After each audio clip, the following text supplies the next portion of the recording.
Hello mga ka-DIY, welcome ulit sa ating YouTube channel, Handlina Vlog. So meron tayong DepEd na laptop, DepEd model NBPC 2168. So Kubi. So ang problema nito is yung kanyang keyboard. So na-fix na natin yung issue.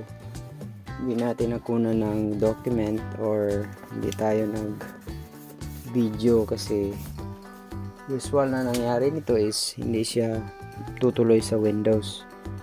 So once i-press yung power, kasi kailangan din natin ito ng hindi na gumagana yung battery, so kailangan yung kanyang charger, kailangan isaksak, and then i-press yung power. Naka-charge na. So pressing the power,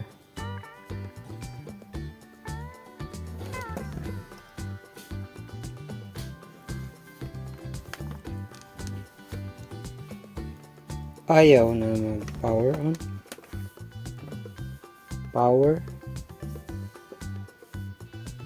ayaw mag power. So yan natin susubukan na i-fix sa video na ito.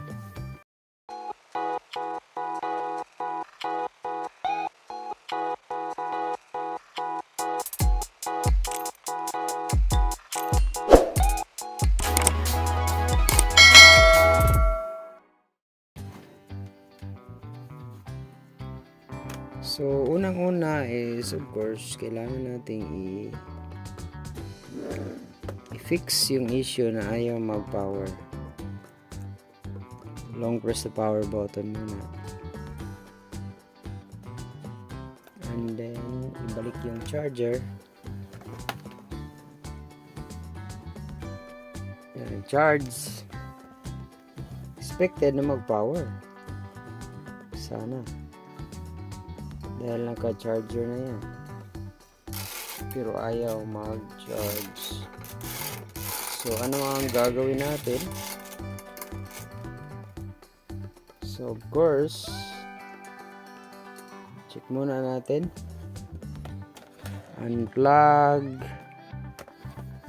And then i-open.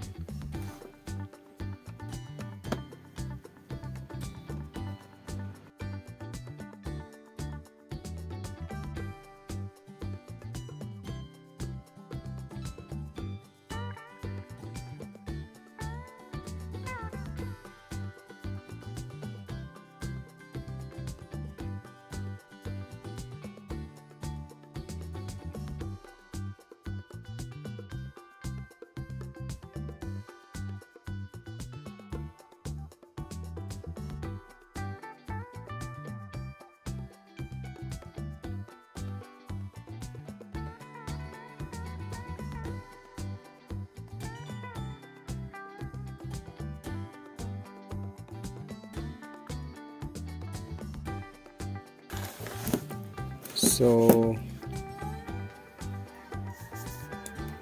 hindi gumagana. So ang unang gagawin, check muna natin yung kanyang mga voltage.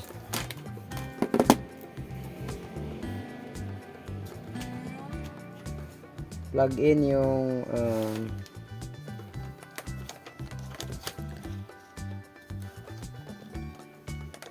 course, ayan.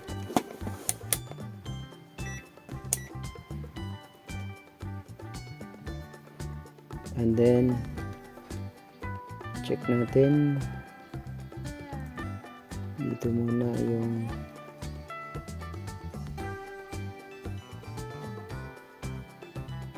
(18.7).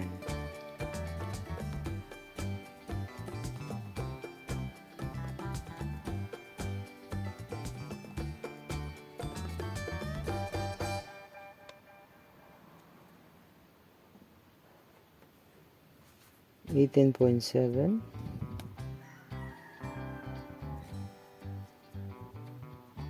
12,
Meron ba tayong mahanap na 3.3?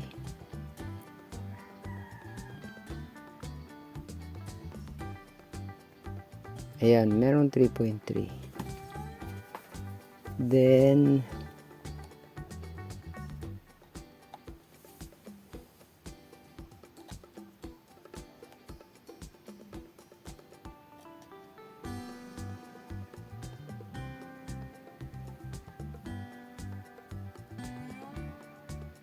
eighteen,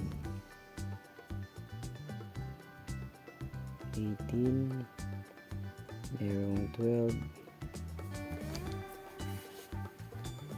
Of course, so since meron tayong 3.3, ayan, usually kasi pagka ganito is ang magkukos na ayaw mag turn on is yung kanyang keyboard na shorted. So ang next lang gagawin natin is titingnan lang natin at kailangan makita yung 3.3. So yan, yung mga may line, kita natin. So yan ang ating i-retain at saka yung kanyang ground. So para meron tayong switch, dahil yung power niya button ay nasa keyboard. So ito ang next na gagawin natin. Nag-abnormal siya dahil usually ang nangyari is ang cause niyan is yung kanyang keyboard. So yun na talaga ang sakit nitong ganitong klaseng laptop. So marami na rin na ganito na ayaw mag turn on dahil lang sa kanyang keyboard. So paano natin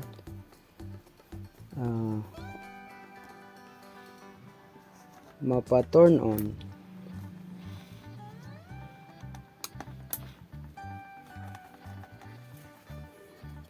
Okay, so ito tanggalin natin.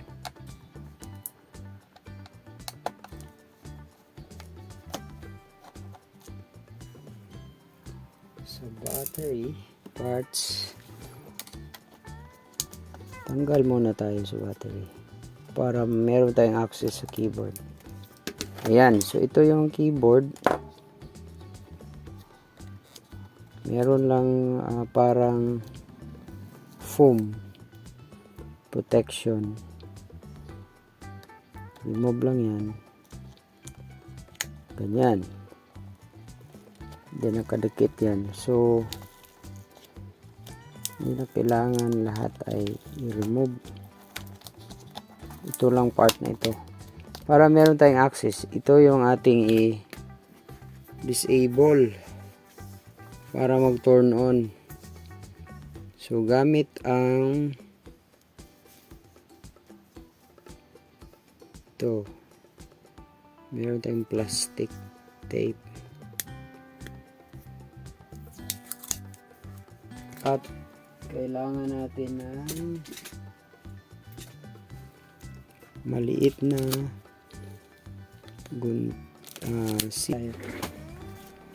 so ang next na gagawin is of course kailangan lang natin na ito ang gamitin. So i-tape natin yung part na hindi dapat mag-short.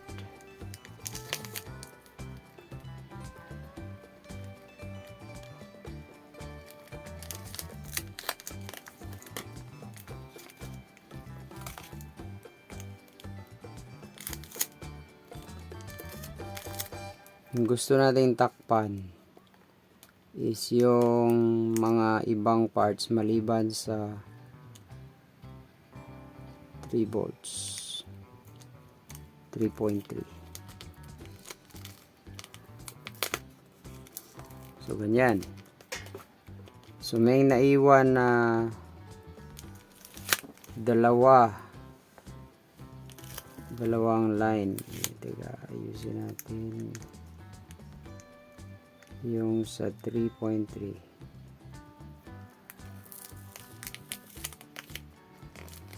And then of course kahit dahil dyan dahan-dahan nating i-trim. Okay, see to it na yun lang ang matakpan.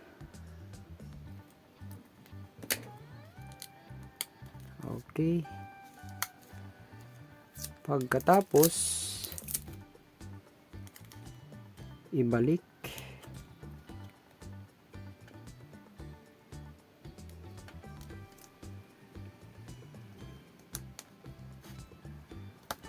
ganyan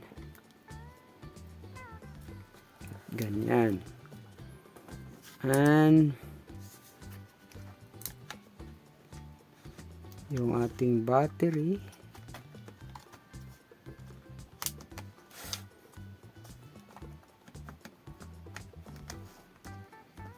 ganyan, and then bago pa i-turn on ay tanggalin muna natin yung CMOS battery. Ganyan.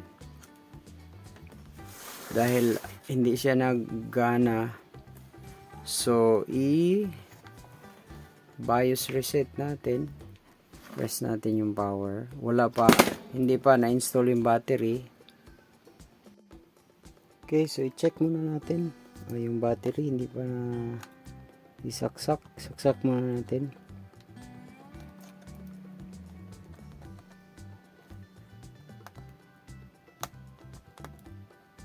Ayan, yung CMOS battery okay na rin.